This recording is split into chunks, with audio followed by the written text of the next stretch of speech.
आज के इस जलसे के सदर निहाल ट्रैक्टर वाला साहब, आपके और हमारे कायदे मोहतरम मुफ्ती मोहम्मद इस्माइल साहब, स्टेज पे तशरीफ फरमा और सामने बैठे हुए नौजवानों, बुजुर्गों, दोस्तों और जहां तक मेरी आवाज जा रही है घरों में मुकीम मेरी पर्दा नशीन माँ बहनों, इलेक्शन 20 तारीख को होने वाला है। हर पार्टी ने अपने अपने मुद्दे पर इलेक्शन लड़ना शुरू किया। पहले किसी ने काम काज तरक्की के नाम पर शुरू की, हमने अच्छाई और बुराई के ऊपर शुरू किया। लेकिन इलेक्शन चलते चलते, वक्त गुजरते गुजरते सब लोग अपने मुद्दे से हट गए। सिर्फ अल्हम्दुलिल्लाह हम ही अपने मुद्दे पर कायम है, अच्छाई और बुराई के। जो लोग तरक्की की और इसकी बात कर रहे थे, उन्होंने वो मुद्दा छोड़कर बिरादरीवाद के मुद्दे पर आ गए। खुल्लम खुल्ला बिरादरीवाद किया जा रहा है, असबियत की जा रही है, तकनी मोमिन किया जा रहा है। एक मुसलमान को, एक ईमान वाले को दूसरे ईमान वाले के खिलाफ उस्काया जा रहा है, लड़ने के लिए तैयार किया जा रहा है।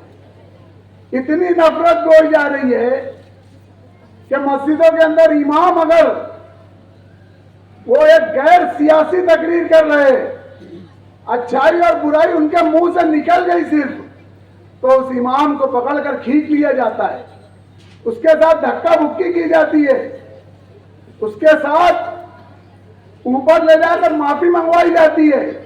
ये शहर के हालात हो रहे, ये शहर किस तरफ ले जाया जा रहा है। मैं बहुत पूछना चाहता हूं आप लोगों से, जो बिरादरीवाद कर रहे हो, जरा बताओ भैया कि तुमने बिरादरी को क्या दिया है, मुझे बताओ। मैं बहुत कम वक्त में आपसे सवाल कर रहा हूं, बोलना तो बहुत कुछ था, लेकिन मुझे ये बताओ कि बिरादरी कर रहे हो। ईदगाह की झोपड़पट्टी यहां से जो करीब है, सिटी पुलिस स्टेशन के सामने, वो झोपड़पट्टी आपने खरीद ली और उसको खाली कराया जा रहा है। वहां कौन सी बिरादरी के लोग बसते हैं? वहां तकनी बिरादरी के लोग बसते हैं ना। इसी तरीके से आपके इधर इंदिरा नगर की झोपड़पट्टी वो खरीद ली गई, वहां कौन सी बिरादरी के लोग बसते हैं? इसी तरीके से जाफर नगर कैनल खरीद लिया गया, वहां कौन सी बिरादरी बसती है? इसी तरीके से गांधी मार्केट को खरीद लिया गया, वहां कौन सी झोपड़पट्टी बसती है? आज आप लोग बिरादरी कर रहे हैं। मैंने इन 4-5 जगहों का नाम लिया हूं, ये मेरे पास प्रूफ है इसके। तुम इसको खरीद रहे हो, क्यों? यहां दखनी लोग नहीं बसते क्या? यहां मैं, माफ करना मुझे, मैं खुद इस चीज का कायल नहीं हूं, लेकिन आज ये लोग दखनी अंसारी कर रहे हैं, लोगों को आपस में लड़वा रहे हैं। आज शहर के अंदर नशे को इतनी पूरी तरीके से आम किया गया है। आज हमारी बिरादरी को, मैं भी उसी बिरादरी से आता हूं, आज हर कोई, हमारे स्टेट के साथी हो या और कोई स्टेट के साथी हो, वो इसी बिरादरी को टारगेट कर रहे हैं कि तकनी बिरादरी में सारी बुराइयां हैं, तकनी बिरादरी के लोग गर्दा बेच रहे हैं, एमडी बेच रहे हैं, ये बेच रहे हैं, वो बेच रहे हैं। मैं बोलना चाहता हूं भाई, कुछ लोग हैं, चंद लोग हैं, चंद। हाँ मैं मानता हूं कि तकनी बिरादरी के, लेकिन बोलते हैं ना, एक तालाब में एक मच्छी पूरे तालाब को गंदा कर देती है। तो मेरे भाइयों, बिरादरी के नाम पर हमको ये इज्जत मिल रही है। आज कोई भी मुंह उठा के हमारे ऊपर बोल दे रहा है।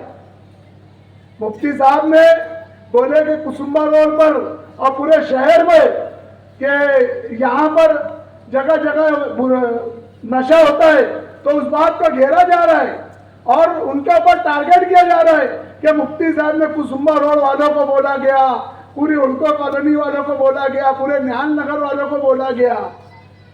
भाई कुछ लोग हैं और हम बोलेंगे और हर ऐलान बोलेंगे, और वक्त आया गोली खाए मर भी जाएंगे, लेकिन बोलेंगे, लड़ेंगे, नशे के खिलाफ हर हाल में लड़ेंगे। मैं उन लोगों से भी अपील करता हूं कि मेरे भाई छोड़ो ये सब, तुम कहां ये आधे हरे झंडे के चक्कर में पड़े हैं। ये आधा हरा झंडा है, ये इलेक्शन के बाद इन्होंने मुआहदा किया है बीजेपी से, ये आगे आके चुन के आएंगे तो बोलेंगे आधा पीछे से भगवा हो गया है। देख लो इनका झंडा देख लो, आधा हरा है। ये देखो हमारा झंडा पूरा हरा है। तो मेरी आप लोगों से अपील है कि बिल्कुल आप अगर शहर ये मुद्दा अच्छाई और बुराई का है तो 20 तारीख को ये साबित करना है कि शहर में अच्छाई को कौन लोग पसंद करता है और बुराई को कौन लोग पसंद करता है। हमने नारा दिया है 1.5 लाख पार का। इंशाअल्लाह ताला हमारा यकीन अल्लाह की जात से कि अच्छाई को पसंद करने वाले 1.5 लाख से ज्यादा रहेंगे। हम कोई बिरादरीवाद को लेकर आपके पास नहीं आए हैं। हम न शिया, सुन्नी, देवबंदी, बरेलवी, दखनी, मोमिन, अंसारी कुछ नहीं करना चाहते। हम सिर्फ और सिर्फ एक कलमे की बुनियाद पर आप लोगों से वोट मांगने आए हैं कि तेरा मेरा रिश्ता क्या, अरे तेरा मेरा रिश्ता क्या।